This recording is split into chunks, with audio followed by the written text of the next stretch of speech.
The turning of the calendar is perhaps one of life's greatest illusions.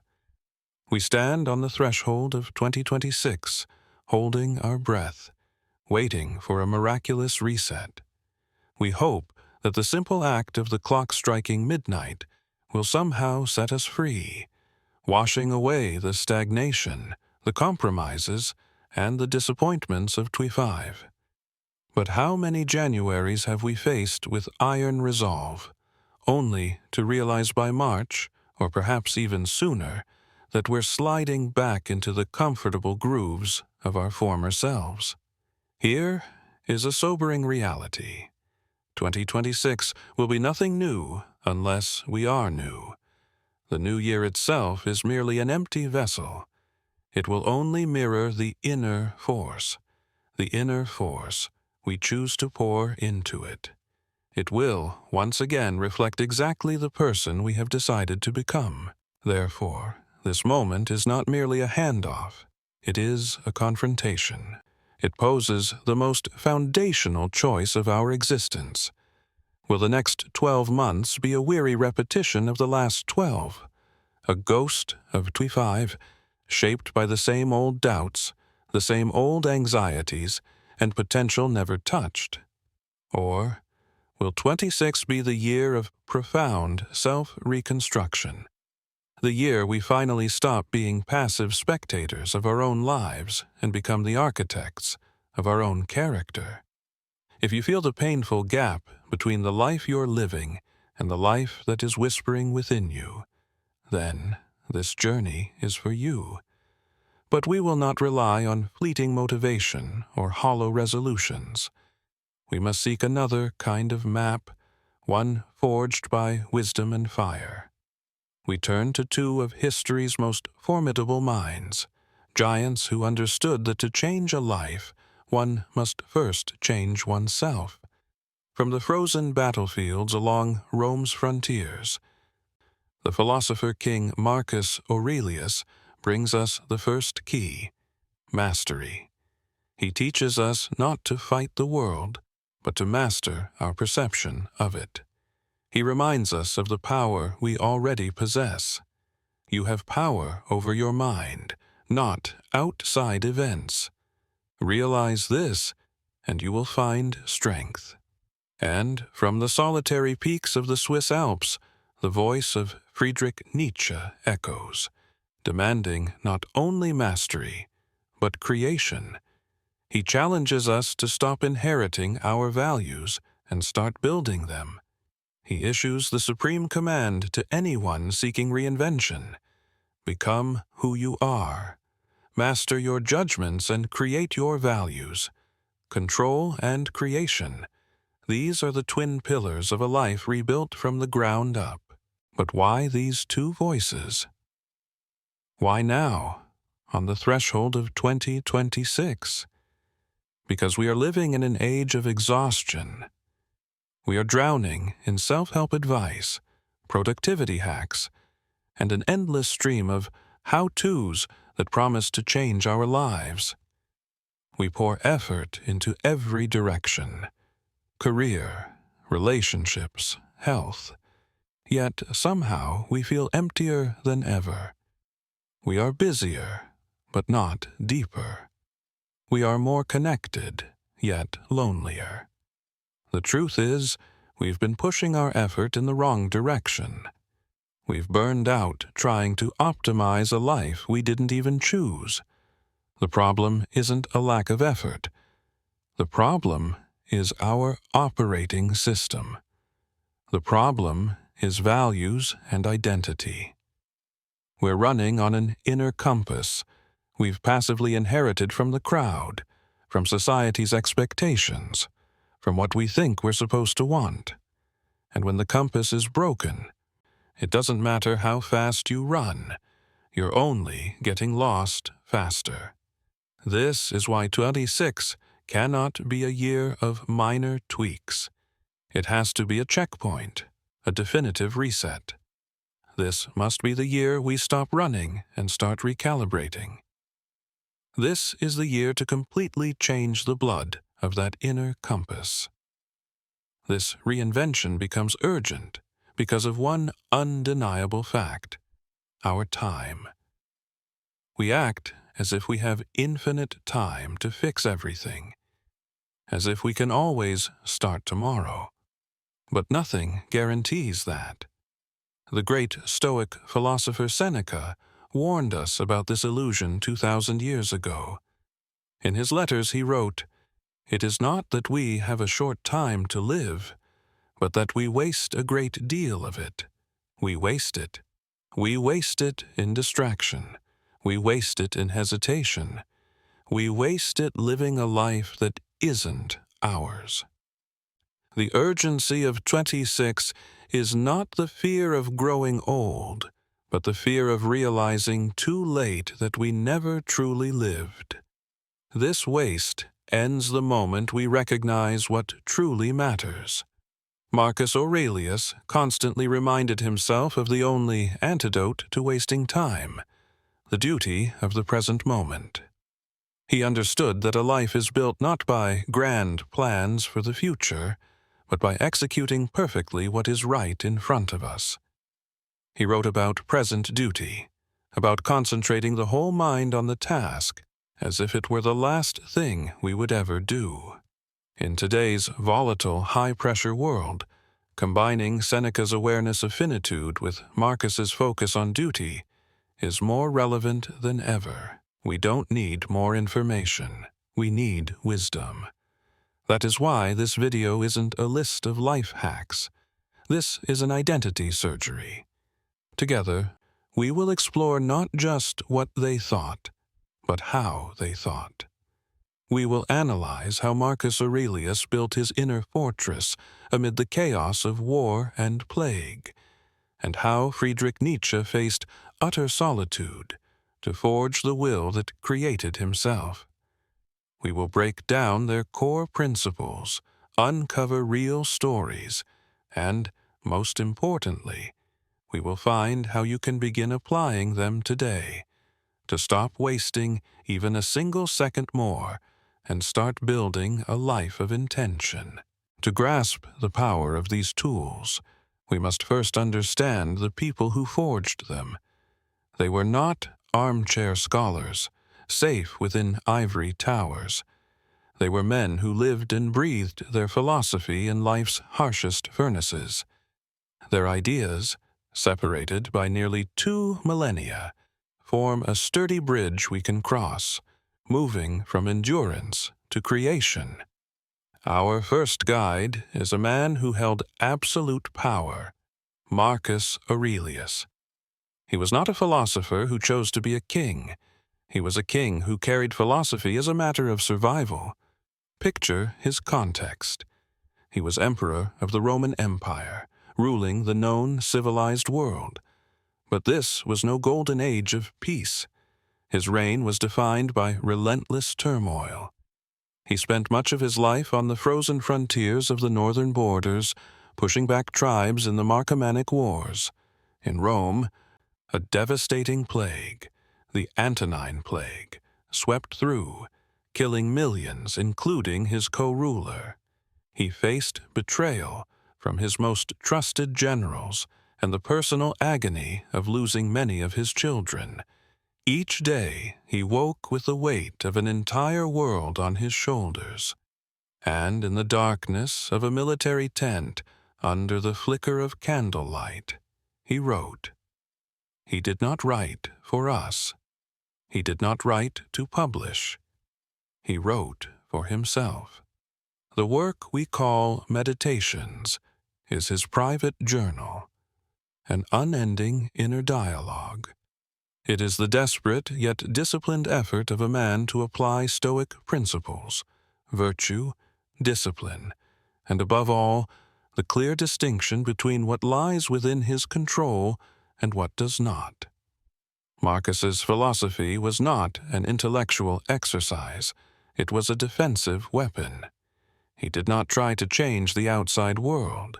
He knew he could not.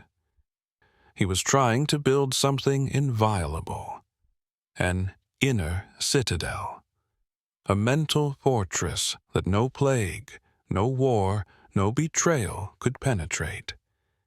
He continually reminded himself to fix his attention on his own judgments, on his character, on right action in the present moment. As he wrote to himself, perhaps on a long, weary night along the Danube, "The universe is change. Our life is what our thoughts make it." That is the voice of radical resilience. Now, fast forward nearly 1,700 years to a radically different setting. Our second guide holds no power, no army, no empire. He is a solitary man, an outsider, Friedrich Nietzsche. Where Marcus embodies order, Nietzsche is the engine of creative chaos.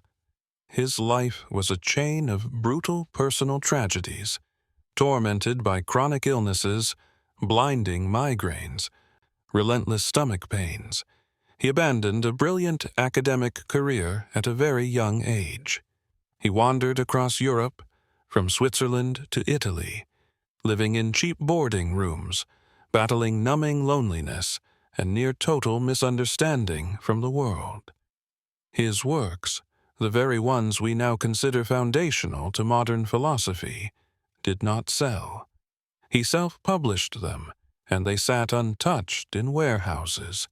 Yet, in this abyss of suffering, Nietzsche's philosophy was born. It is not a philosophy in spite of pain. It is a philosophy forged by pain. He looked at the world and saw the collapse of old values. He declared that God is dead, recognizing that humanity stood at the brink of nihilism, a complete loss of meaning. To counter this, he proposed one of the most radical ideas, the will to power. This is not, as many misunderstand, a craving to dominate others. It is an inner strength, the fundamental drive of all life to rise, to overcome, to affirm itself, to become stronger, to self-create. It is the will that turns adversity into creative force. And the key to unlocking that will is a concept both terrifying and liberating: eternal recurrence. The idea that this life, in every detail, every joy, and every searing pain, will repeat endlessly. Confronted with this test, Nietzsche offered his most beautiful answer: amor fati. Not merely accepting fate, not merely enduring it, as Marcus might have done, but loving it, loving everything that has happened, because it made you who you are. As he wrote in The Gay Science, Aha Tutor 76, I want to learn more and more, to see as beautiful what is necessary in things. Then I shall be one of those who make things beautiful. Amor fati. Let that be my love henceforth. I do not want to wage war against what is ugly. And all in all, and on the whole, someday I wish to be only a yes-sayer. Marcus teaches us how to build a fortress to protect the mind from the world. Nietzsche teaches us how to step out of that fortress, embrace the world's chaos, and turn it into art. One gives us serenity. The other gives us fire. To reinvent our lives in 2026, we need both. The first step in every great reinvention is not an action. It is a purification. Before we can build anything new, we must stop sabotaging ourselves. We must recognize a fundamental truth, one that became a pillar of Marcus Aurelius's inner citadel. And it comes from a former slave who became one of the greatest Stoic masters, Epictetus. This is the first principle, the foundation of all inner freedom, the dichotomy of control. This is not merely an idea. It is a surgical knife used to split the world. It cuts all human experience into two, and only two, categories: the things that are ours and the things that are not. In the first and most important chapter of his handbook, the Enchiridion 1, Epictetus lays this out with ruthless clarity. Some things are up to us and some are not. Up to us are opinion, impulse, desire, aversion, and, in a word, whatever is our own action. Not up to us are body, property, reputation, office, and, in a word, whatever is not our own action. Pause and truly reflect on this. Most of us move through life in a fog, believing our happiness depends on bending the external world to our will. We believe that if we get that job, secure that approval, achieve that body, win that relationship, then we'll be okay. And this is the source of our misery, because we're placing the entire weight of our existence on things that, by definition, will never be fully within our control. Let's break this down, because this is where reinvention begins. What is not ours? Think about everything you wasted energy on in 2025. The economy, the weather, traffic, your boss's opinion of you, whether someone replies to your message, what others post on social media. The final outcomes of your projects. Your health, to a large extent, also lives here.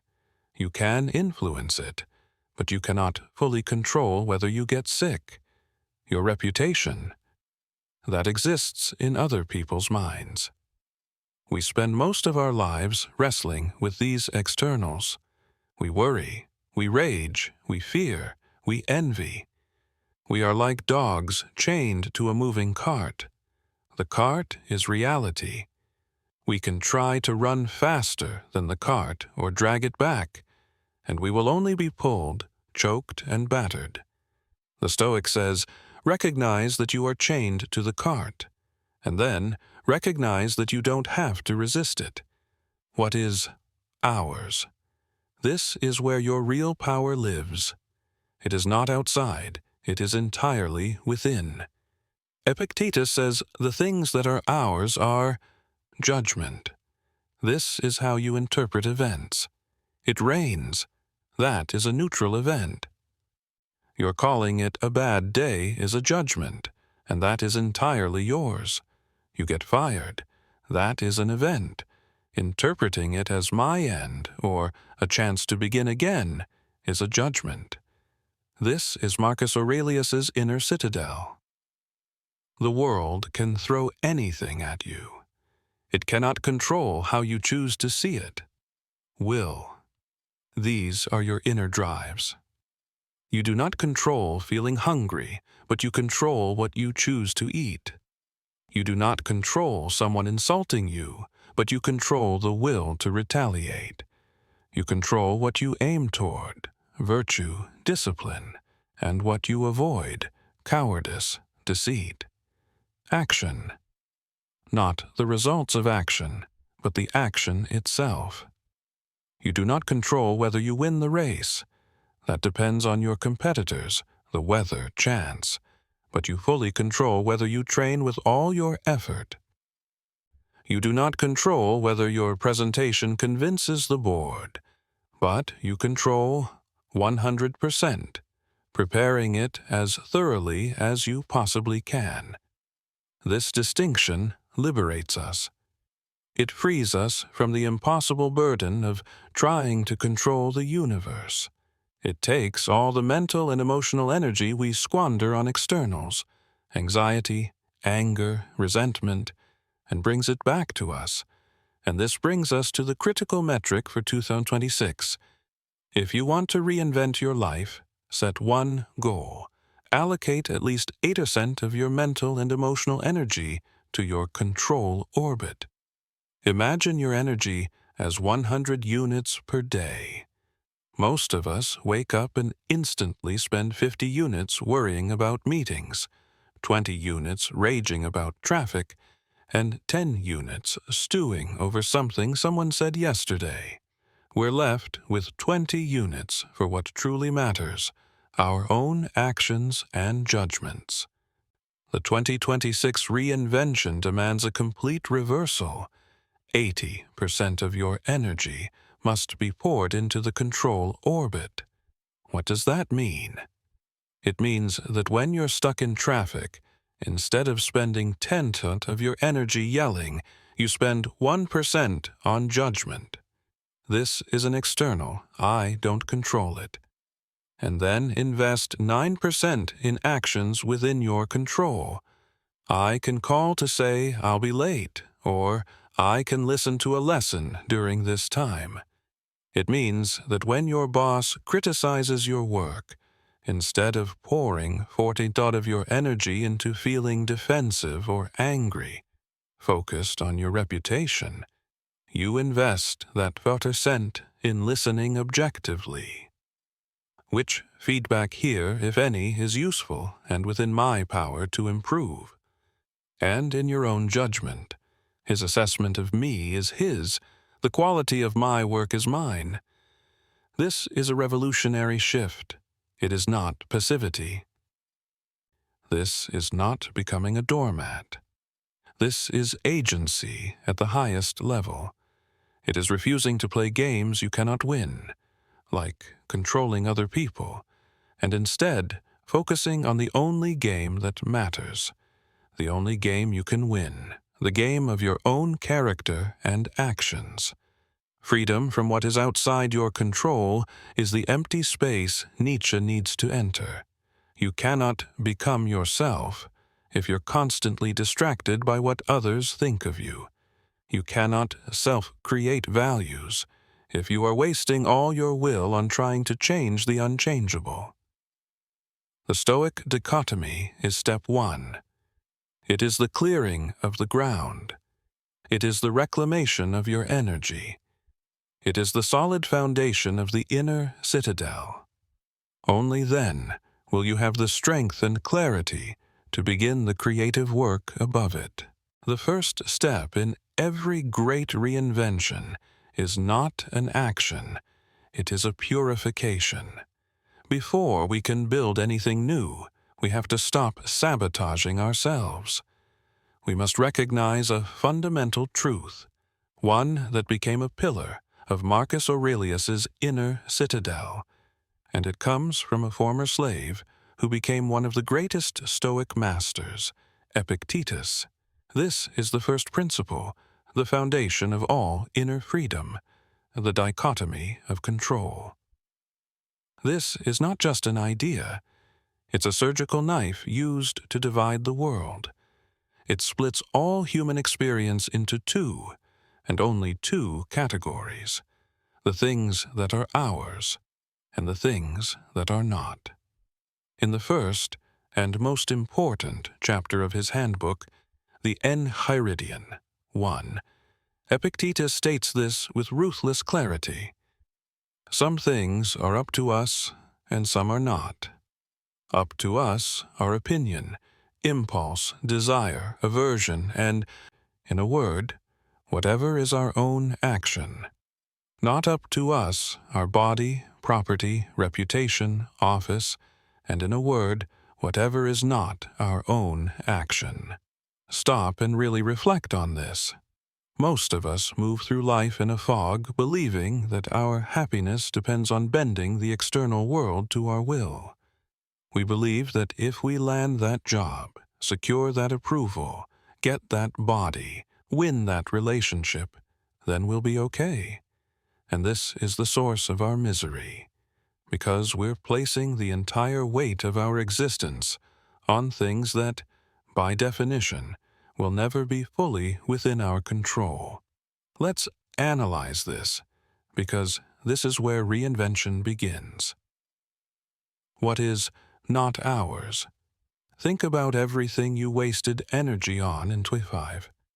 The economy, the weather, traffic, your boss's opinion of you, whether someone replies to your message, what others post on social media. the final outcomes of your projects. Your health, to a large extent, also belongs here. You can influence it, but you cannot fully control whether you get sick. Your reputation, that lives in other people's minds. We spend most of our lives wrestling with these externals. We worry, we rage, we fear, we envy. We're like dogs chained to a moving cart. The cart is reality. We can try to run faster than the cart or drag it back, and will only be pulled, choked, and bruised. The Stoic says, recognize that you are chained to the cart, and then recognize that you don't have to resist it. What is ours? This is where your real power lies. It isn't outside. It's entirely within. Epictetus says the things that are ours are judgment. This is how you interpret events. It rains. That's a neutral event. Your calling it a bad day is a judgment, and that is entirely yours. You get fired. That's an event. Interpreting it as my end, or a chance to begin again, is a judgment. This is Marcus Aurelius's inner citadel. The world can throw anything at you. It cannot control how you choose to see it. Will. These are your inner drives. You don't control feeling hungry, but you do control what you choose to eat. You don't control someone insulting you, but you do control the will to retaliate. You control what you aim toward, virtue, discipline, and what you avoid, cowardice, deceit, action. Not the results of action, but the action itself. You don't control whether you win the race. That depends on competitors, weather, luck. But you fully control whether you train with all your effort. You don't control whether your presentation persuades the board, but you control 100% preparing it as thoroughly as you possibly can. This distinction frees us. It lifts the impossible burden of trying to control the universe. It gathers back all the mental and emotional energy we squander on externals, anxiety, anger, resentment, and returns it to us. And this brings us to the crucial metric for 226. If you want to reinvent your life, set one goal. Devote at least 80% of your mental and emotional energy to your orbit of control. Imagine your energy as 100 units per day. Most of us wake up and instantly spend 50 units worrying about meetings, 20 units raging about traffic, and 10 units stewing over something someone said yesterday. We're left with 20 units for what truly matters, our own actions and judgments. The 26th reinvention demands a total reversal. 80% of your energy must be poured into the orbit of control. What does that mean? It means that when you're stuck in traffic, instead of spending 10 of your energy yelling, you spend 1% on judgment. This is an external, I don't control it, and then invest 9% in actions within your control. I can call to say I'll be late, or I can use this time to listen to a lesson. It means that when your boss criticizes your work, instead of pouring 40% of your energy into feeling defensive or angry, focused on your reputation, you invest that fortitude in listening objectively. Which feedback here, if any, is useful and within my power to improve, and in your own judgment. His assessment of me is his. The quality of my work is mine. This is a revolutionary shift. It is not passivity. This is not becoming a doormat. This is agency at the highest level. It is a refusal to play games you cannot win, like controlling other people, and, instead, a focus on the only game that matters, the only game you can win. the game of your own character and actions. Freedom from what lies outside your control is the empty space Nietzsche needs in order to enter. You cannot become yourself if you are constantly distracted by what others think of you. You cannot self-create values if you're wasting all your will trying to change the unchangeable. The Stoic dichotomy is step 1. It is the clearing of the ground. It is the reclamation of your energy. It is the firm foundation of the inner citadel. Only then will you have the strength and clarity to begin the creative work above it. What have the Stoic rituals given us? They have given us space. They have given us clarity. They have reclaimed 80% of our energy from the chaos of the external world. Now, we stand within our inner citadel, calm and disciplined. But reinvention does not end with defense. Building a citadel is meant to protect something. A reinvented life is not merely a life that endures in peace. It must be a life lived with passion and purpose. Protecting the mind is not enough. We must unleash it. If Marcus Aurelius is our shield, then Friedrich Nietzsche is our hammer. This is where we enter the second core principle, a seismic shift from passive acceptance to active creation. Nietzsche looked at the complacency, the comfort, and the placid happiness most people crave, and he felt disgust. To him, that is not living. It is a feeble existence.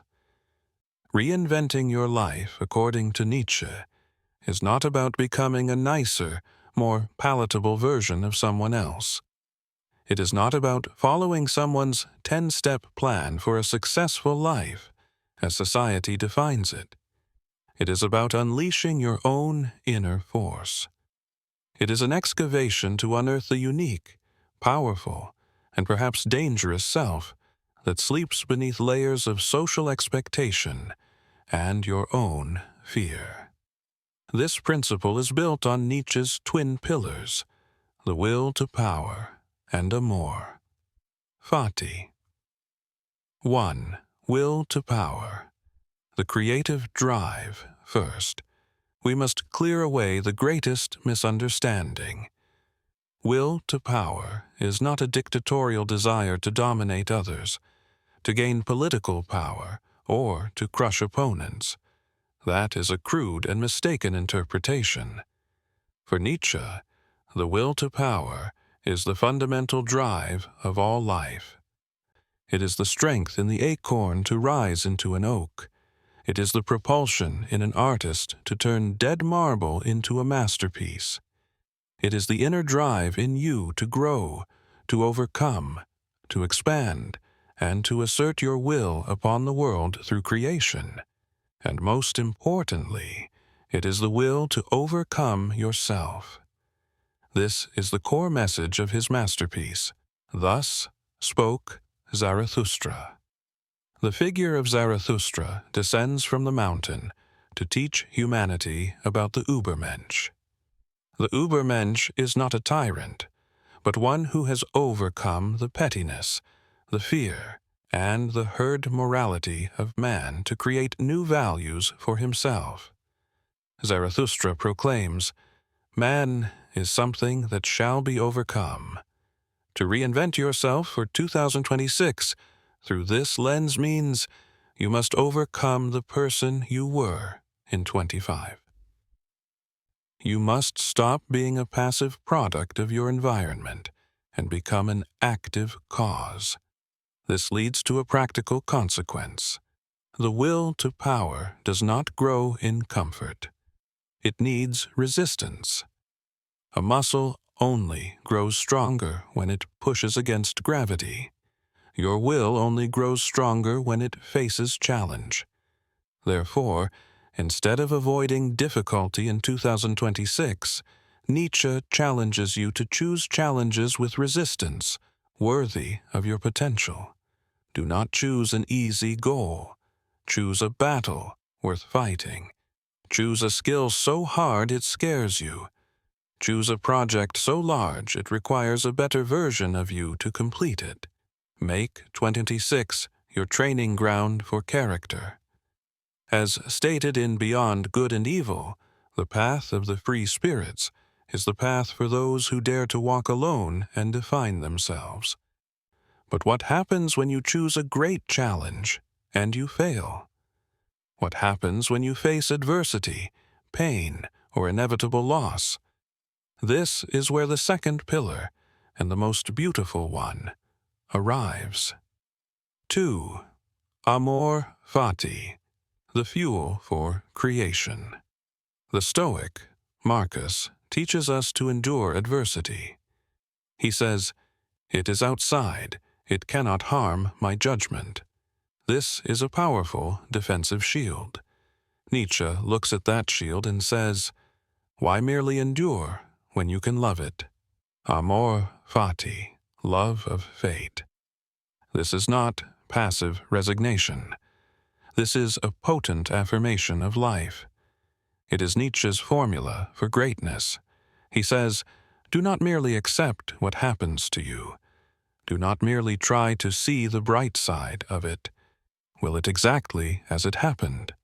Look back at every scar, every failure, every humiliation, every heartbreak of 2025, and say to them, I want exactly that. I would not remove a single thing, because those things, because that very furnace forged me." Why is this liberating? Because it frees your entire creative energy. Think of how much energy we waste every day on regret. How much willpower is burned in resentment. If only my boss were different. If only I hadn't made that mistake.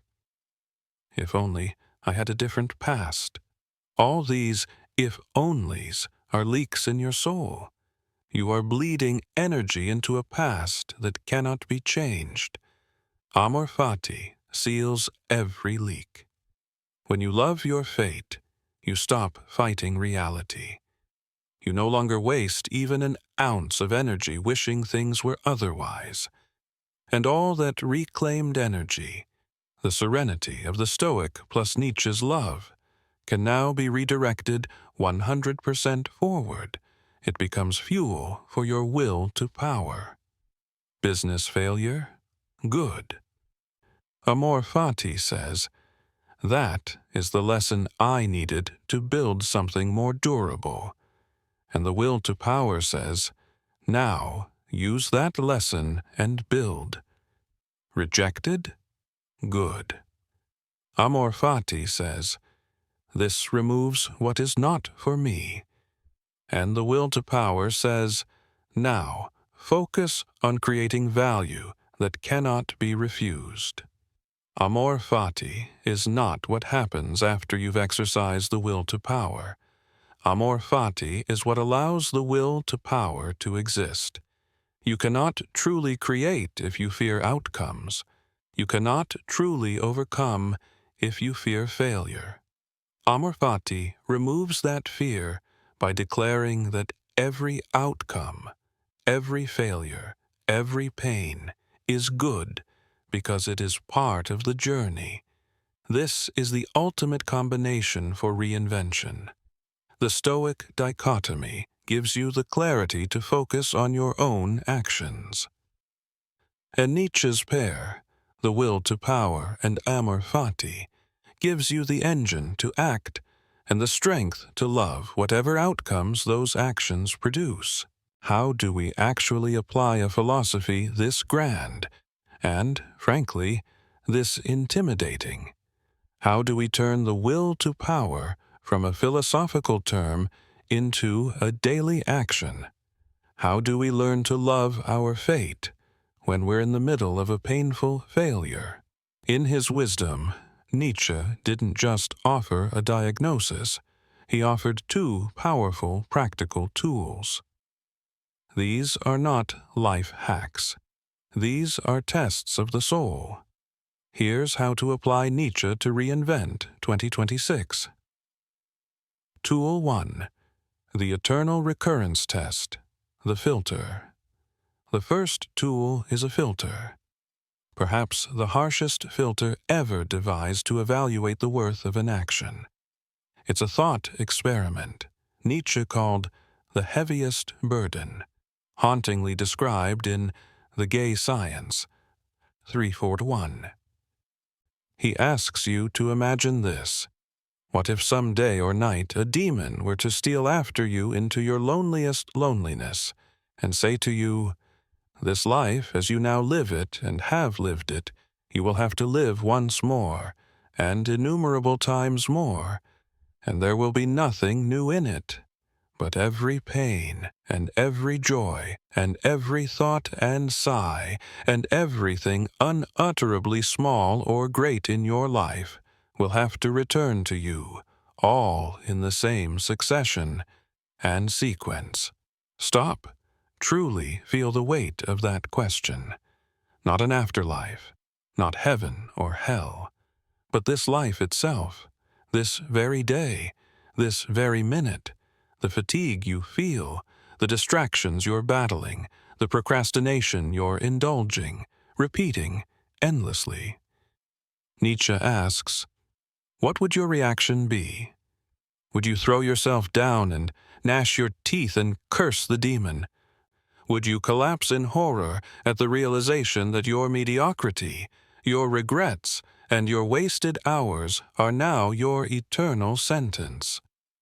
Or would there be a moment when you answered him, "You are a god, and never have I heard anything more divine"? This is the test, and this is how we use it for 2026. Make this test your daily filter. When you plan tomorrow, or when you are in the middle of any action, ask, if I had to repeat this action, this exact moment, innumerable times, would I still choose it? Look at your 2025 habits. 3 hours of aimless scrolling every evening. Do you want to relive those 3 empty hours forever? If the answer is no, then you've found the first thing to cut, not because it's inefficient, but because it is unworthy of eternity. A job that rots your soul, where you trade 8 hours a day for numbing comfort. Do you want to live those 8 hours again, every day, forever? If the answer echoes as a resounding no from the depths of your soul, then you have no choice but to start planning your escape. The eternal recurrence test is not about attaining eternal happiness. It is about living so intentionally that you would willingly endure its pain just to experience its meaning. It forces you to take total responsibility for each moment. You stop saying, "I'll do it tomorrow." You realize tomorrow does not exist. There is only this moment, and the question is it worthy of being repeated? In to 6, stop doing what cannot pass the eternal recurrence test. Your life will change immediately. Tool 2. The 12-month project, the engine. Cutting out bad habits creates a void. The eternal recurrence test is an excellent defensive tool, but the will to power is a creative force. It needs to build. So, our second tool is the engine. If 2025 was a year of passive consumption, 26 must be a year of deliberate creation. Your assignment: design a difficult, meaningful 12-month project and commit to publishing 1 public deliverable each quarter. Let's unpack this. Difficult. It should scare you a little. It should demand a version of you that doesn't exist yet. Why? Because the will to power needs resistance to grow. You cannot become stronger by doing easy things. You must choose a burden worthy of your strength. meaningful. It should connect to something deep within you. It should combine A, a skill you want to hone to mastery, and B, a contribution to others. This is Nietzschean self-assertion at its highest form, not selfishness, but the generosity of a spirit strong enough to give. 12 months, public each quarter. This is the pragmatic structure. 12 months grants scope. Public each quarter breaks it into manageable actions and creates urgency. Public is critical. It means you overcome creation's greatest enemy, perfectionism. You cannot hide in your lab forever. You must release your work to the world and accept the risk of judgment. This is an act of courage. What could your project be? You want to learn leadership to mentor young people. 12-month project. Build a small mentorship circle. Q1. Publish a blog post sharing 3 lessons from your failures and invite 2 people to join. Q2. Publish. Host your first workshop. You want to learn writing to explain complex ideas. 12-month project. Write 12 deep essays. Q1. Publish your first 3 essays on Medium, regardless of whether they're perfect. You want to learn programming to build a tool that solves a small problem. Q1. Publish an ultra-simple beta for 5 friends to try. Now, connect the dots. Do you see what happens? By committing to this difficult project, you automatically build a life that passes the eternal recurrence test. There will be days you fail. There will be days when publishing makes you feel exposed and foolish. And this is where amor fati steps in. You love the struggle itself. You love the Q1 failure because it teaches you exactly what to do for Q2. You stop asking, "What if I fail?" And you start asking, "What if I never try?" This is how you become yourself, not by searching, but by building. We've come a long way. From Marcus Aurelius's frozen battlefields, we forged a shield, an inviolable inner citadel, built on the foundation of the dichotomy of control. We learned to reclaim 8% of our energy from the chaos outside. From Friedrich Nietzsche's solitary peaks, we found an engine, a nuclear reactor of the will to power, fueled by amor fati. We committed to a 12-month project, a battle worthy of our potential. We have the shield, we have the engine. But now we face the most practical and ruthless question, the question that has killed every January resolution since calendars were invented. How do you keep this going? How do you do it on a gray Tuesday in March, when motivation has evaporated? How do you do it when you're tired, when you're tempted? When your old self, the shadow of 2025, is pulling you back to the comfortable couch of stagnation? We have strength, Nietzsche, and focus, Marcus. But we lack one thing, a transmission. We lack the mechanical system that delivers the engine's power to the wheels, not once, but every day, consistently, until it becomes an unstoppable force. This is the third core. This is the pragmatic upgrade. This is the bridge between grand philosophy and the bare reality of Monday at 9 a.m. It rests on a basic psychological truth, a truth most self-improvement attempts ignore, and that is why they fail. Action doesn't change identity. Identity determines action. Chapter 1. The harsh truth about identity. Most of us try to change our lives from the outside in. We start with the result we want, lose 20 pounds, or the action we think we should take, write 1,000 words a day. But we do it while clinging to our old identity. A person with the identity, "I'm a natural procrastinator," tries to follow a productive work schedule. A person with the identity, "I'm not a workout person," tries to force themselves to the gym at 6 a.m. A person with the identity, "I have an unhealthy relationship with food," tries to follow a strict diet. See the problem? It's called cognitive dissonance. Your mind cannot tolerate the contradiction. It cannot hold, "I am a procrastinator," and sustain the action, "I am productive," for long. One of them has to give. And identity, almost every time, wins. Your identity, the core belief about who you are, will always pull your actions back into alignment with it. You'll self-sabotage. You'll forget. You'll be too busy. You'll find a million reasons why today isn't the day. Because the new action threatens the old story you tell about yourself.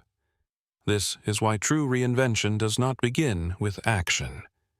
It begins with a decision. I am the kind of person who...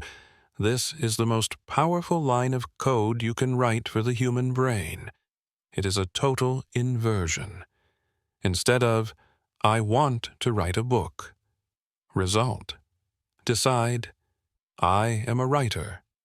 Identity. Instead of, "I'll try to run a marathon." Action. Decide, "I am an athlete." Identity. Instead of, "I'll try to stay calm." Action. Decide, "I am a calm, disciplined person." Identity. When you change identity first, behavior follows naturally. What does a writer do? A writer writes. Writing 1,000 words is no longer a burden. It's simply what a writer does.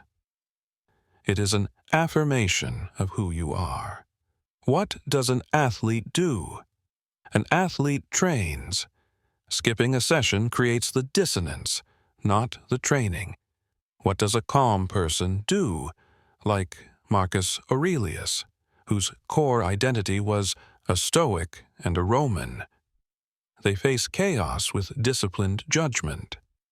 That's their nature. So your first task for 2026 is not, "What will I do?" Your first task is, "Who will I be?" You must choose your new identity. I am a focused creator. I am a relentless learner. I am a steadfast leader. I am a courageous artist. Nietzsche commanded us to become who you are. This does not mean searching for a hidden, true self. It means choosing and building the person you intend to be, and then living that identity with absolute integrity. This identity is your verdict. It leads everything else. Chapter 2. The Architecture of Identity. The System. All right, you've chosen your identity. I am a writer. But you don't feel like a writer yet. You feel like an imposter. There's a gap between the identity you chose and your current reality. How do you close that gap? You can't merely think it. You must prove it to yourself. Your mind needs evidence. Enter the system. If identity is the blueprint of the new house, the system is the daily construction crew, the bricks and mortar. We must redefine success. Most of us are obsessed with goals, results. Write a bestseller. Finish a big project. Lose 20 pounds.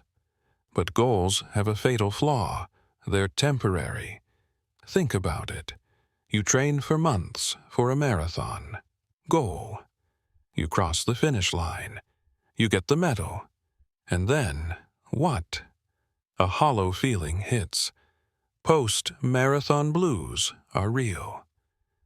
You achieved the goal, and your motivation vanished because the system supporting it vanished too. Or you don't hit the goal, and you quit entirely. Goals create a fragile, binary win-lose state that allows happiness only upon achievement. Systems are different. A system is the process you commit to daily. It's what you control. A system isn't about a future result. It's about today's performance. Goal: lose 20 pounds. System: I walk 30 minutes and eat vegetables at every meal every day. Goal: write a book. System: I write 5 words every morning at 6 a.m. no matter what. Why are systems more powerful? Because every time you run your system, you do something crucial. You cast a vote for your new identity. You wake up and write 500 words. Vote cast. You just provided your brain with evidence. I did what a writer does. Maybe I really am a writer. You take a 30-minute walk. Vote cast. This is what a healthy person does. You're not trying to win the election. I am a writer in one day. That's impossible. You're trying to win today's vote. The reinvention of 2026 isn't found in a single grand moment. It's found in the accumulation of thousands of small, boring, unseen votes. The system is the architecture of perseverance. It turns your abstract identity into concrete actions, and it creates what we crave: inertia. At first, you have to push the boulder. The system is the lever. But after 100 consecutive days of voting, the boulder starts to roll by itself. Your new identity is no longer something you're trying to become. It's simply who you are. Not following the system feels harder than following it. That's inertia. That's freedom. Chapter 3. The Engine of the System. The 1% Rule. But I can't commit to 500 words every day. I can't get to the gym every day. Here's the final trap: the all-or-nothing fallacy. We set our 226 plans so big that we fail before we begin. Starting January 1st, I'll wake at 5 a.m., meditate 1 hour, lift for 2 hours, and do 4 hours of deep work. You fail on January 3rd. And because you failed, you declare the whole project a disaster and sprint back to old habits. We were wrong. We wildly overvalue one grand action and catastrophically undervalue small, consistent improvements. Here is the true engine of the system: the 1% rule. The goal for 26 is not to be extraordinary by February. The goal is to be 1% better than yesterday. The math of the 1% rule is the most powerful force in the universe: compound interest. If you improve by 1% each day for a year, by year's end, you're not 365% better. You're nearly 38x better, 1.01365. Conversely, if you get 1% worse each day, if you choose comfort, if you keep voting for the old identity, by year's end, you decay toward 0.99365. Inertia works in both directions. So the 1% rule changes the entire game. It's no longer about perfection. It's about progress. It lowers the barrier. Your system doesn't need to be big. It needs to be consistent. The I am a writer system doesn't start at 500 words. It starts with I write one sentence. The I am an athlete system doesn't start with an hour at the gym. It starts with, I put on my shoes and step outside for 5 minutes. The I am a reader system starts with, I read one page. Anyone can write one sentence. Anyone can read one page. But the power isn't in the action. It's in showing up and voting. You are training identity. You are building inertia. And this changes how we measure. We stop measuring by outcomes and start measuring by cadence. The old scoreboard for 2026. Did I hit goals X, Y, Z? Outcomes. The new scoreboard for 26. Did I maintain my cadence? Cadence. The new scoreboard doesn't care if you wrote 500 words or 10.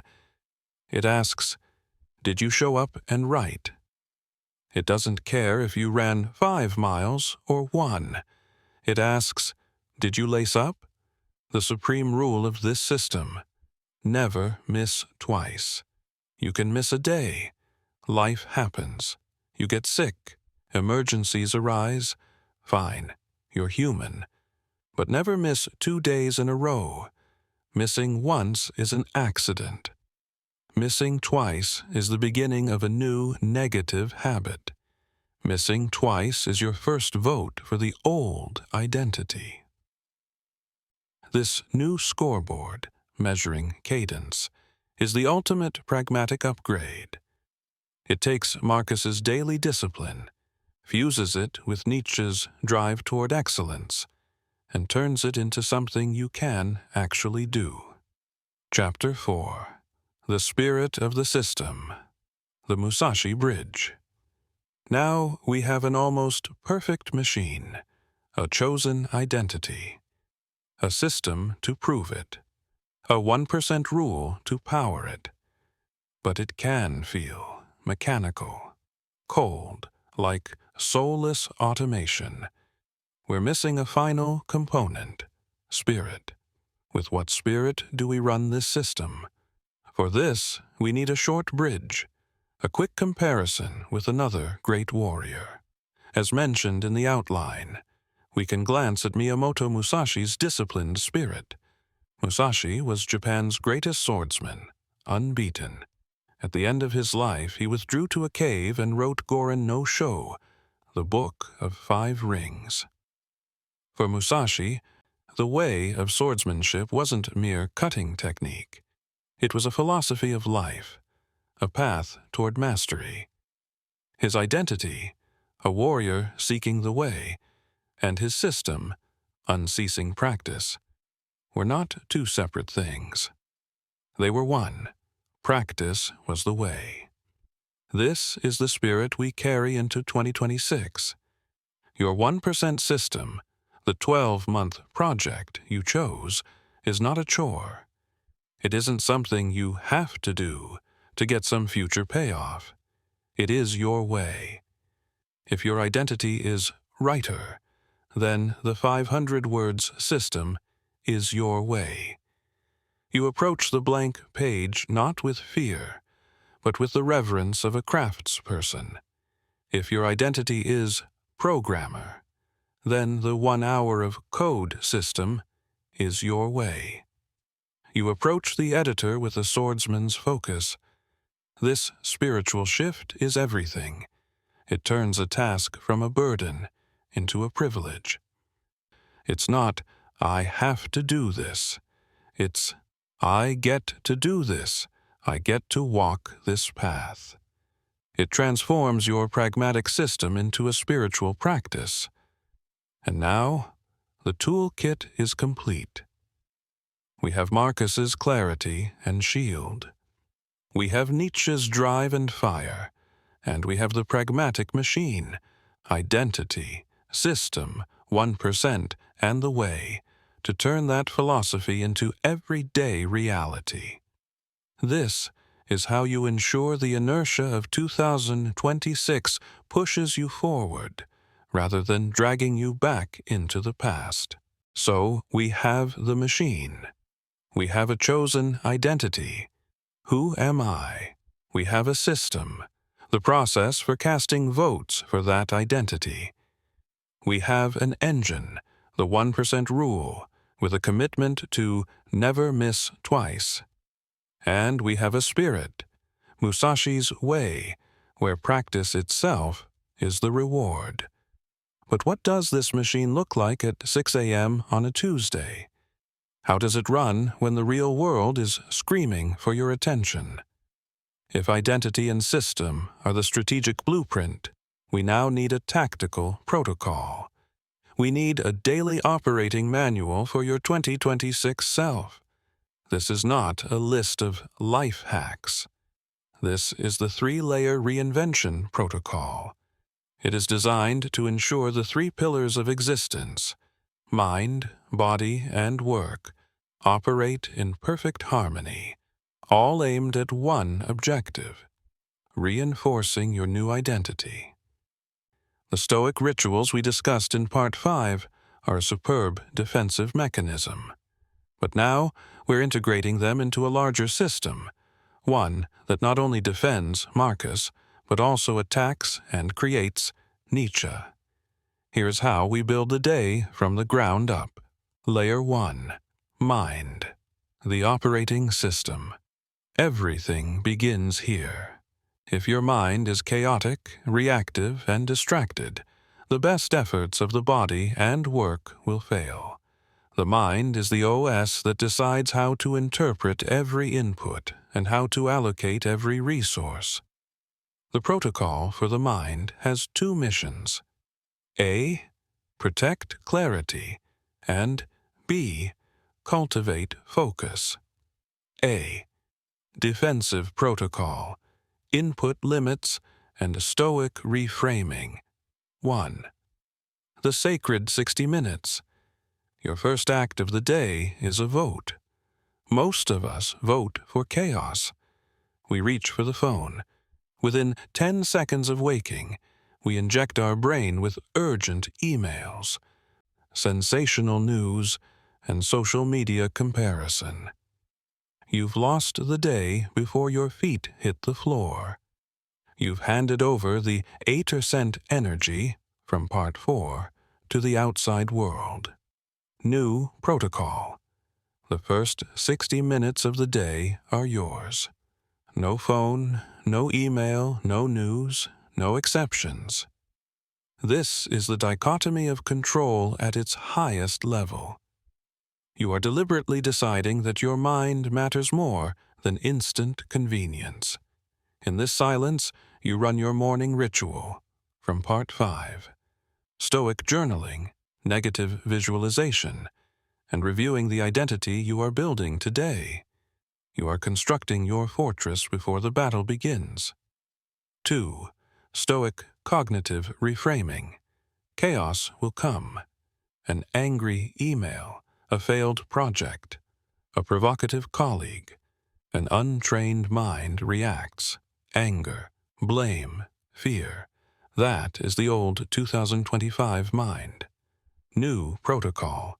When a negative event hits, trigger a 2-step script in your brain. Step 1. Marcus. Immediate classification. Is this event, the email, the boss's words, within my control? The answer is always no. Is my judgment about it within my control? Yes. Step 2. Nietzsche. Creative reframe. How can I use this? This is micro amor fati. That angry email? It's a free opportunity to practice patience and clear communication. The failed project? It's the most valuable data you can get for succeeding next time. You don't merely endure the event. You absorb it and turn it into fuel. B. Offensive protocol. Feeding deep focus. 1. The 20-minute block. The mind isn't only for defense. It's our primary creative tool. But we've wrecked our ability to focus. New protocol. train focus like a muscle, beginning with the 1% rule. Don't attempt 4 hours of deep work. Start with 20 minutes. Set a 20-minute timer. Silence notifications. Close unrelated tabs. Do one thing, only one. When 20 minutes end, you've won. You cast a vote for the identity, I am a focused person. Next week, try 25 minutes. 2. The 5-minute reset. Between focus blocks, the mind needs rest. Most of us rest by switching to cheap stimulation, social media, which drains the mind further. New protocol. Practice active reset. Stand, walk, look out the window, breathe deeply. Consume no new information. You're letting the subconscious organize what it just learned. This is how you sustain mental energy all day instead of burning it out by 11 a.m. Layer 2. Body. The hardware Western philosophy often commits the fatal error of dismissing the body, as if the mind floats in a jar. Nietzsche, who spent his life battling illness, knew better. Marcus Aurelius, a soldier and a disciple of temperance, knew better too. The body is the hardware the mind's OS runs on. If your hardware fails, your software, no matter how well designed, crashes. The protocol for the body is about creating the physical foundation for the will. Protocol. The body as the API of the will. We call this the API of the will. An API lets different programs communicate. Your will to power is one program. Your physical body is another. Sleep, nutrition, and movement are the APIs that connect them. If those APIs are broken by sleep deprivation, junk food, your will cannot transmit commands to action.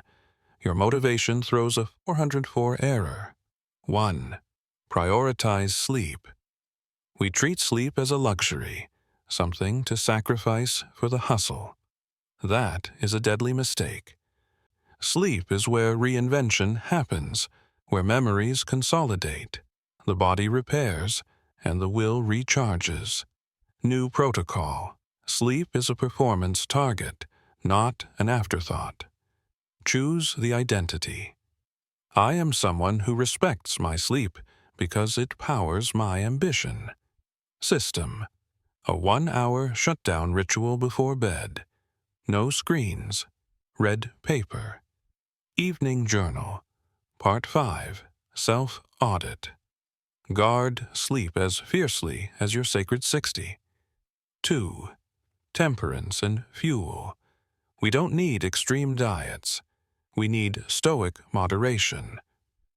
Marcus repeatedly reminded himself to be disciplined with food and physical pleasures.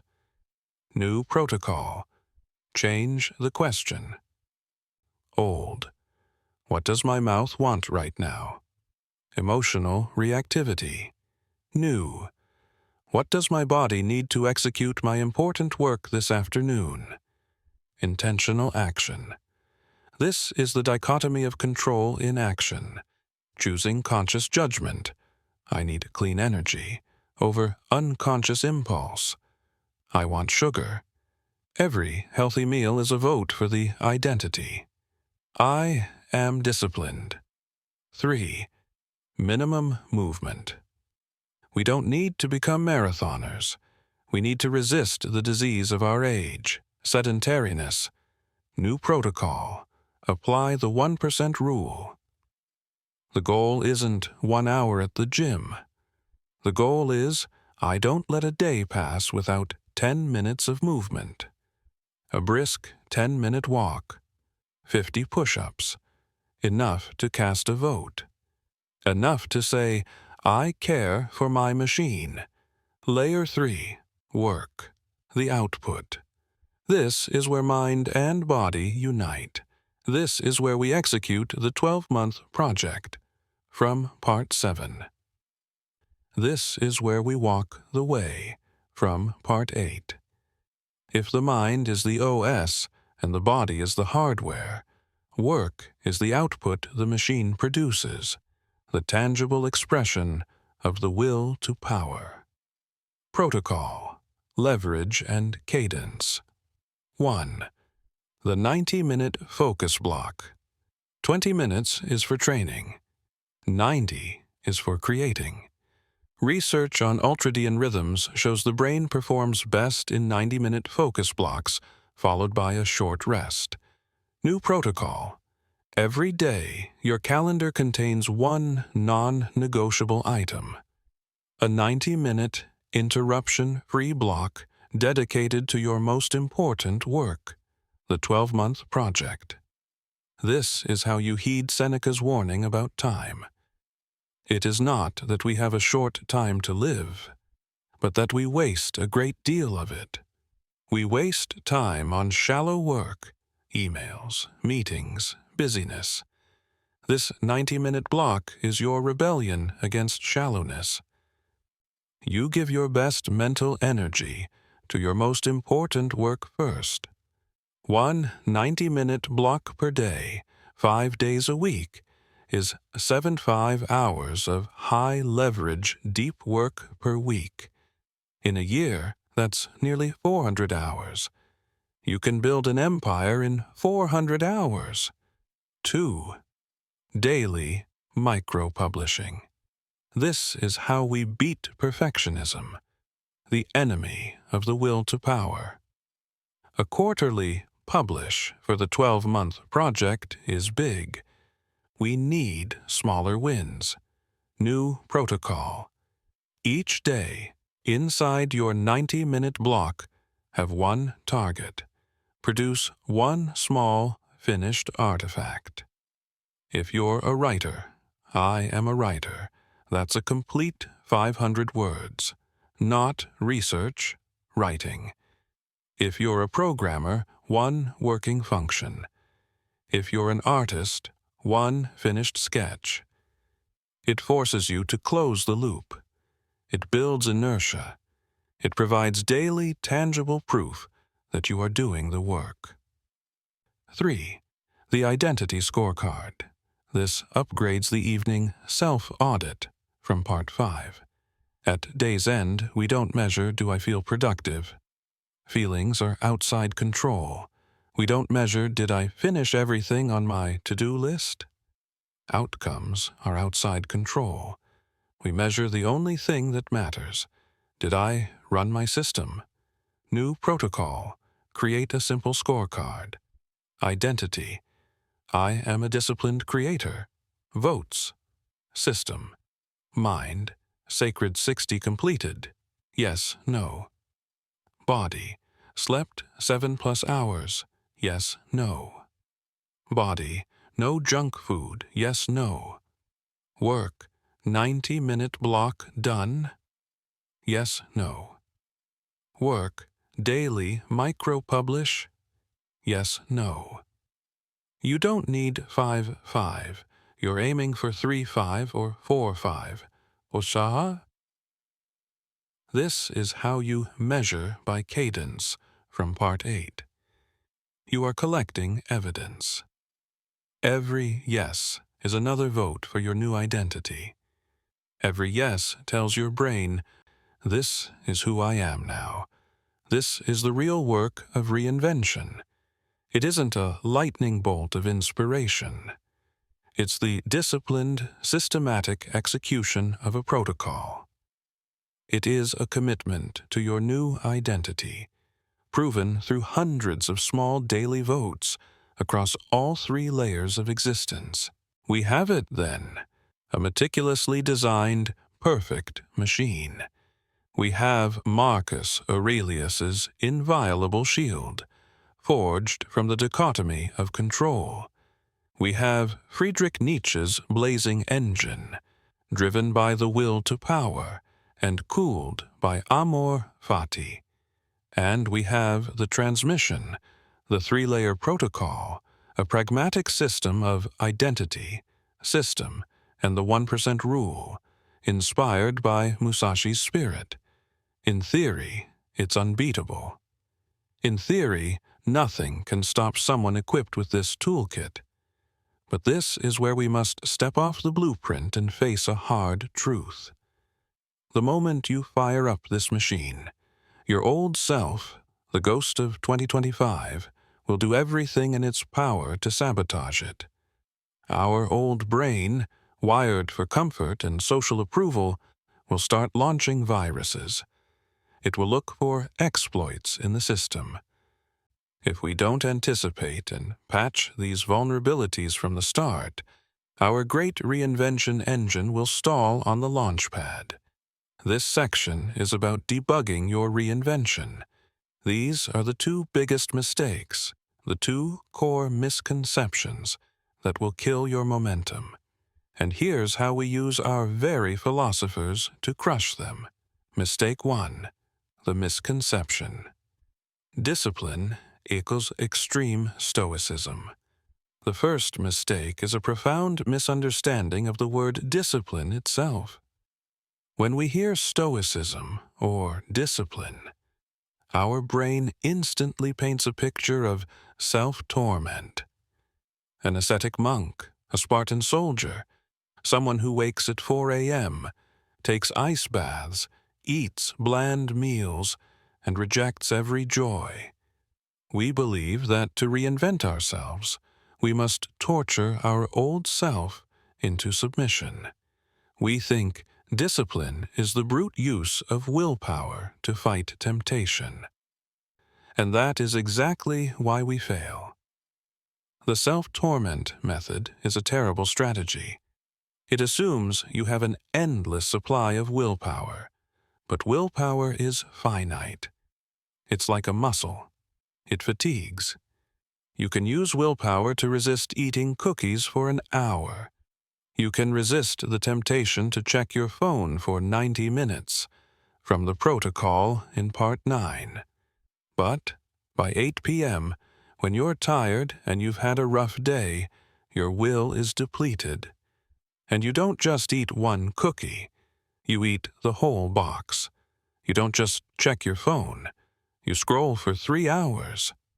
The collapse is worse than the original stagnation, because now it comes packaged with guilt and shame, reinforcing the old identity.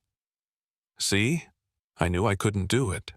We have misunderstood everything. The fix. Discipline is design, not self-torment. True discipline, in the spirit of Stoicism, is not about willpower. It's about wisdom. Wisdom, in this case, is designing an environment where willpower is almost unnecessary. If you're fighting temptation every day, you don't need more discipline. You need a better system. You must redesign your world so that your new identity is the path of least resistance, not the path of most resistance. Don't punish yourself. Get smarter. Mistake. Self-torment. Trying to write during your 90-minute block while your phone pings beside you. You're wasting 50% of your willpower just not looking at it. Fix. Design. Before the 90-minute block, put your phone in another room or in a locked drawer. The temptation is gone. Now, 100% of your will goes to the work. Mistake. Self-torment. Keeping junk food in the kitchen and then berating yourself for thinking about eating it. Fix. Design. Don't buy it. Your environment now aligns with the identity. I am a healthy eater. Mistake. Self-torment. Lying in bed at 11 p.m., doom scrolling, telling yourself I should sleep but can't. Fix. Design. Plug your phone in across the room or outside the bedroom at 10 p.m. as part of the shutdown ritual. This is real discipline. It is proactive. It is the wise acknowledgement that you are human, you are temptable, and you are smart enough to build a fortress around yourself. Marcus Aurelius's fortress wasn't only mental, it was physical. Epictetus, Marcus's teacher, was explicit about this. He didn't care how eloquently you could quote philosophy. He cared how you practiced it in messy reality. True practice isn't enduring unnecessary pain. It's methodically applying wisdom to remove it. In 26, stop trying to be stronger. Start being smarter. Be the architect of your environment, not its victim. Mistake 2, the waiting for motivation trap and the perfectionism disease. The second, and perhaps most dangerous, vulnerability is the killer of every great project, every reinvention. It's the lie we all tell ourselves. I'll do it when I feel motivated. This is the waiting for motivation trap. We wake up and check our emotional levels. Do I feel like writing today? Do I feel like going to the gym? If the answer is no, we treat that as a valid cosmic signal to stop. We say we're waiting for the muse. We wait for a lightning bolt of inspiration, and we wait and wait. Meanwhile, our new identity starves for lack of evidence, lack of votes from Part 8. The truth is, motivation is not a prerequisite. It's a result. You're waiting for the wrong thing. Motivation is not the spark that starts the fire. It's the smoke that rises from the fire you lit with the friction of action. Solution A. Small action. First, motivation follows. This is why the 3-layer protocol and the 1% rule matter so much. The system is engineered specifically to bypass the need for motivation. The identity, I am a writer, doesn't ask whether it feels like writing. It simply writes. It runs the system. The system is, I write 1 sentence, the 1% rule, and the miracle happens. You sit down with no motivation and mechanically follow the system. You write 1 sentence. It's awful. You write another. It's slightly better. The 3rd sentence sparks an idea. 45 minutes later, you look up and you're in flow. Now you feel motivated. Motivation arrived, but only after action began. Small action. Vote, small evidence, small sense of competence. Motivation. Larger action. We've inverted the formula. Don't wait to feel good. Do to feel good. In 2026, commit to the system, not to your feelings. Solution B. Beat perfectionism by publishing version 1. But why are we afraid to act in the first place? Why do we stall, waiting for motivation? Because we're infected with a worse mental disease, perfectionism. We're not afraid of action. We're afraid our action won't be perfect. We're afraid our version 1 will be judged. We fear it will expose the truth that we don't know what we're doing. And this is where we summon Nietzsche. Perfectionism isn't a high standard. Perfectionism is fear. It is fear in its most sophisticated form. What is it? It's the herd morality Nietzsche despised. What is herd morality? It's a value system based on others' approval. Good is what the crowd says is good. Bad is what the crowd says is bad. Perfectionism is a manifestation of herd morality. It is paralysis. It is you saying, I won't create anything until I'm 100% sure the crowd will approve. You are sacrificing your will to power, your creativity, uniqueness, and self-assertion on the altar of the herd's approval. Nietzsche would call this the ultimate act of spiritual cowardice. His reinvention, The Übermensch is one who creates values for himself, one with the courage to say, "This is my good, this is my beautiful," and the antidote to perfectionism. It is the mandate in our outline. Publish version 1. This is the action of the 12-month project. Publish publicly each quarter. This is the action of the work protocol. Daily micro-publishing. Publish does not mean perfect. It means finished. It means you had the courage to put it into the world. It means you value creative action over the fear of judgment. Every time you publish version 1, an imperfect email, a sketch, a blog post with typos, you cast a loud, decisive vote for your Nietzschean identity.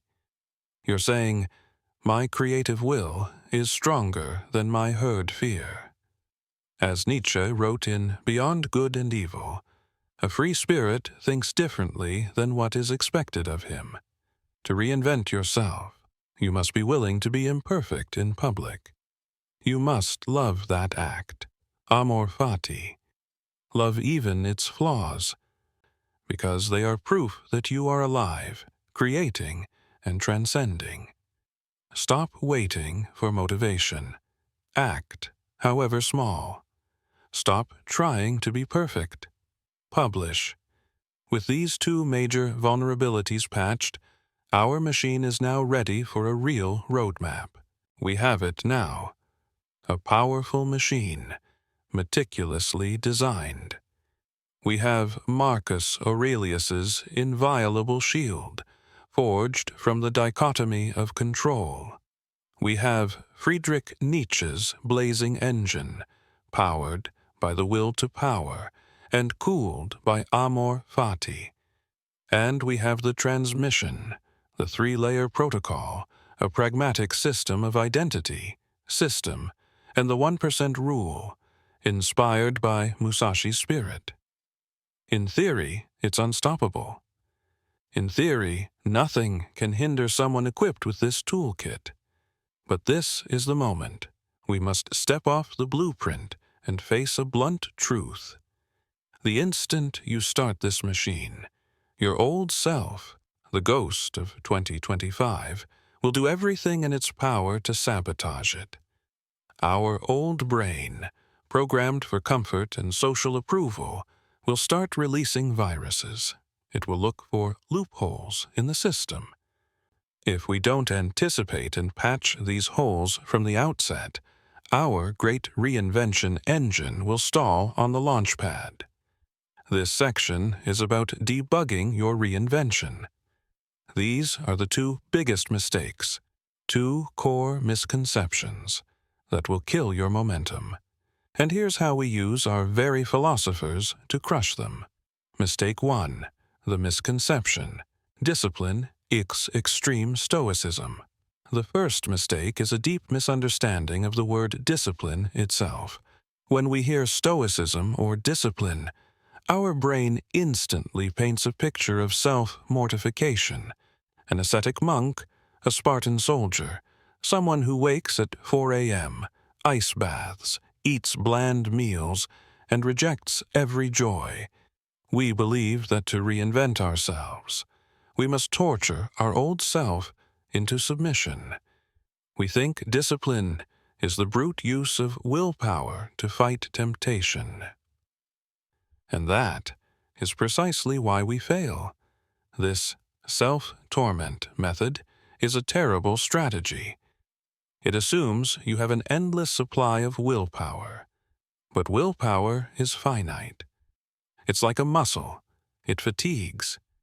You can use willpower to resist a cookie for an hour. You can resist the temptation to check your phone for 90 minutes, from the protocol in Part 9. But by 8 p.m., when you're tired and your day has gone badly, your will is depleted. And you don't just eat one cookie. You eat the box. You don't just check your phone. You scroll for 3 hours. The collapse is worse than the original stagnation, because now it comes with guilt and shame, which reinforce the old identity. See, I knew I couldn't do it. We've gotten it entirely wrong. The solution: discipline is design, not self-torment. True discipline, in the spirit of Stoicism, isn't about willpower, it's about wisdom. Wisdom here means designing an environment where willpower is almost unnecessary. If you're fighting temptation every day, you don't need more discipline. You need a better system. You need to redesign your world so your new identity is the path of least resistance, not the path of most resistance. Don't punish yourself. Get smarter. Mistake self-torment. Trying to write during your 90-minute block while your phone beeps beside you. You're wasting 50% of your willpower just not looking at it. Solution: design. Before the 90-minute block, put your phone in another room or in a locked drawer. The temptation is gone. Now 100% of your will goes to the work. Mistake self-torment. Keeping junk food in the kitchen and then berating yourself for thinking about eating it. Solution: design. Don't buy it. Your environment now aligns with the identity. I am a healthy eater. Mistake self-torment. Lying in bed at 11 p.m., scrolling your phone and telling yourself, I should sleep, but you can't. Solution: design. Charge your phone across the room or outside the bedroom at 10 p.m. as part of the shutdown ritual. This is real discipline. It's proactive. It's the wise admission that you are human, temptable, and smart enough to build a fortress around yourself. Marcus Aurelius's fortress wasn't only mental, it was physical. Epictetus, Marcus's teacher, was explicit about this. He didn't care how eloquently you could quote philosophy. He cared how you practiced it in messy reality. True practice is not enduring unnecessary pain. It's systematically applying wisdom to remove it. In 2026, stop trying to be stronger and start being smarter. Be the architect of your environment, not its victim. Mistake 2: the waiting for motivation trap and the disease of perfectionism. The second, and perhaps most dangerous, vulnerability is the killer of every great project and reinvention. It's the lie we all tell ourselves: I'll do it when I feel motivated. This is the waiting for motivation trap. We wake up and check our emotional levels. Do I feel like writing today? Do I feel like going to the gym? If the answer is no, we treat it as a legitimate cosmic signal to quit. We say we're waiting for the muse. We wait for a lightning bolt of inspiration. And we wait and wait. Meanwhile, our new identity starves for lack of evidence, lack of votes from Part 8. The truth is, motivation isn't a prerequisite. It's a result. You're waiting for the wrong thing. Motivations is not the spark that starts the fire. It's the smoke that rises from the fire you lit through the friction of action. Solution A: small action. First, motivation follows. This is why the 3-layer protocol and the 1-1 rule matter so much. This system is engineered specifically to bypass the need for motivation. The identity, I am a writer, doesn't ask whether it feels like writing. It simply writes. It runs the system.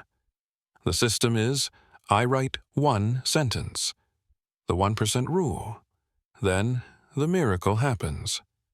You sit down, unmotivated, and mechanically follow the system. You write 1 sentence. It's bad. You write another. it's slightly better. The third sentence sparks an idea. 45 minutes later, you look up, and you're in flow. Now you feel motivated. Motivation arrived, but only after action began. Small action, vote, small evidence, small sense of competence. Motivation, larger action. We've inverted the formula. Don't wait to feel good. Do so you can feel good. In 2026, commit to the system, not your feelings. Solution B, beat perfectionism by publishing version 1. But why are we afraid to act in the first place? Why do we stall, waiting for motivation? Because we're infected with a worse mental disease, perfectionism. We're not afraid of action. We're afraid our action won't be perfect. We fear our version 1 will be judged. We fear it will expose the truth that we don't know what we're doing. And this is where we summon Nietzsche. Perfectionism isn't a high standard. Perfectionism is fear. Fear in its most sophisticated form. What is it? It's the herd morality Nietzsche despised. What is herd morality? A value system based on others' approval. Good is what the crowd says is good. Bad is what the crowd says is bad. Perfectionism is a manifestation of herd morality. It is paralysis. It is you saying, I won't create anything until I'm 100% sure the crowd will approve. You are sacrificing your will to power, your creativity, uniqueness, and self-assertion on the altar of the herd's approval. Nietzsche would call this the ultimate act of spiritual cowardice. His reinvention, the Übermensch, is someone who creates values for himself. Someone with the courage to say, this is my good, this is my beautiful, and the antidote to perfectionism. It's the mandate in our outline. Publish version 1. This is the action behind the 12-month project. Publish publicly each quarter. This is the action behind the work protocol, daily micro-publishing. Publish doesn't mean perfect. It means finished. It means you had the courage to release it into the world. It means you value creative action over the fear of judgment. Every time you publish version 1, an imperfect email, a rough sketch, a blog post with typos, you cast a loud, decisive vote for your Nietzschean identity. You declare, my creative will is stronger than my herd fear. As Nietzsche wrote in Beyond Good and Evil, a free spirit thinks differently than what is expected of him. To reinvent yourself, you must be willing to be imperfect in public. You must love that act, amor fati. Love even its flaws, because they prove you are alive, you are creating, and you are transcending. Stop waiting for motivation. Act, however small. Stop trying to be perfect. Publish. With these two major vulnerabilities patched, our machine is now ready for a real roadmap. We've debugged the machine. We've patched the holes of self-torment and perfectionism. Our reinvention engine, combining Marcus's shield and Nietzsche's hammer, driven by the 3-layer protocol, is ready. But a powerful machine without a clear roadmap will only spin aimlessly. Here is the roadmap. This is your 12-month operating plan for 2026, designed to take you from intention to a fortified identity.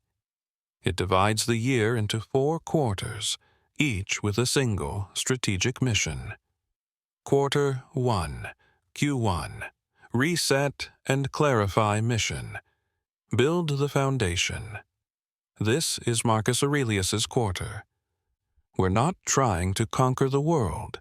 We're mastering our inner world and cleaning up the wreckage of 2025. Value. Purification. You cannot build a new identity on old values. Sit down and conduct a ruthless audit. Write what you say you value, then write where your time and money actually went in 2025. The gap is your pain. Decide your 3-5 core values for 2026, e.g., discipline, creativity, freedom. Choose a core competency. Based on your values, choose your 12-month project. Pick a difficult, meaningful skill to pursue. This is your worthy battle. Clean the calendar. You can't add to a full schedule. Apply environmental design. Ruthlessly cut meetings, commitments, and legacy relationships from 2025 that no longer fit your new values. Create white space for the sacred 60 and the 90-minute block. By the end of Q1, you have a clear compass, values, a destination, project, and a clean ship, schedule. Quarter 2, Q2, build mission, execute the system. This is the quarter of boring persistence, and it's the most important quarter. This is where 90% of people quit. Activate habit systems. The 3-layer protocol is now non-negotiable. Your sole focus is measuring by cadence. You don't care about outcomes. You care about winning the votes on your identity scorecard each day. Never miss twice is your command. Publish project number 1. By the end of Q2, you must publish the first version of the project. This is your test against perfectionism. It won't be perfect. It will be scary. You must do it. This is your first decisive act of the will to power. By the end of Q2, you've proven to yourself that you can and do it. You have evidence. Inertia has begun. Quarter 3, Q3. Expand mission. Increase difficulty. Your system is stable now. You've cast more than 100 votes for your new identity. It's time to apply leverage. Skill leverage. The 1% rule isn't just about maintaining, it's about improving. Increase intensity now. If you write 500 words, push to 100. If you run 1 mile, push to 1.1. You are actively seeking greater resistance, as Nietzsche demands. Publish project number 2. Take the feedback, and the hate, if any, from project number 1. Apply amor fati, love that data, and build version 2.0. It's better, smarter, and forged from version 1's failures. By the end of Q3, you're not just following the system, you're leading it. Quarter 4, Q4, mastery and consolidation. Mission. Standardize and reflect. Standardize the playbook. What was once a conscious effort, the 3-layer protocol, is now automatic. It's no longer a system you follow, it's who you are. Your new identity is fully consolidated. You're no longer trying to be a writer/athlete/creator. You are one. Eternal audit. In the final week of 2026, you take the ultimate test. You look back on 12 months, the struggles of Q1, the persistence of Q2, the expansion of Q3, and you ask Nietzsche's question. If a demon told me I must relive 2026 exactly as it unfolded, innumerable times, would I collapse in horror, or would I call him a god? If you lived that year with purpose, fought your worthy battle, and loved even the failures, your answer will be a resounding affirmation. This roadmap isn't magic. It's work. It's the relentless execution of daily duties, just as Marcus Aurelius reminded himself to do. But through that work, through that persistence, you fulfill Nietzsche's final command. You have become yourself. We've stood here on the threshold of 2026, and now the 12-month roadmap has been drawn, a reinvention machine, forged from ideas that seem opposed yet perfectly complement one another, is in your hands. And perhaps the most important truth we've discovered throughout this journey is this: 26 doesn't require a miracle. The reinvention you seek will not arrive in a single ecstatic moment, or from some external event. It won't be bestowed upon you. It must be built. It is built in the silence of your sacred 60 minutes each morning. It is forged in your 90-minute focus block. It is reinforced each night when you check yes on your identity scorecard. All the grand theories, all the high philosophy, ultimately reduce to a few simple truths we must choose to live by every day. We've learned that all we truly need are 3 things. First, the power to control what lies within our hands. Marcus Aurelius's wisdom, to pour a full 80% of our energy into our judgments, actions, and will, rather than wasting a drop on the external chaos we can never command. This is the foundation of serenity. Second, the courage to love our fate. Nietzsche's blazing affirmation, amor fati, to look at every failure, every pain, every detour of 225 and say, good, exactly that. It forged me for this battle. Third, the will to live a life worth repeating. The ultimate trial of the eternal recurrence test. To live each day with such fierce purpose that you would willingly relive that very day, its joys and its pains, again and again, forever. This is no longer theory. This is a blueprint. This is a choice. A choice between being a passive spectator of 26, replaying 2025 beat for beat, or becoming its architect. This journey is not about becoming someone else. It is finally, and for the first time, about becoming the person you were always meant to be. And that journey is decided not yearly, but daily. We've spoken at length about the Stoic protocol, about mastering the mind in the moment. We've mapped the macro strategy. But the war is won at the micro level, in the seconds when your mind wants to rebel, when procrastination arrives, when you face an insult.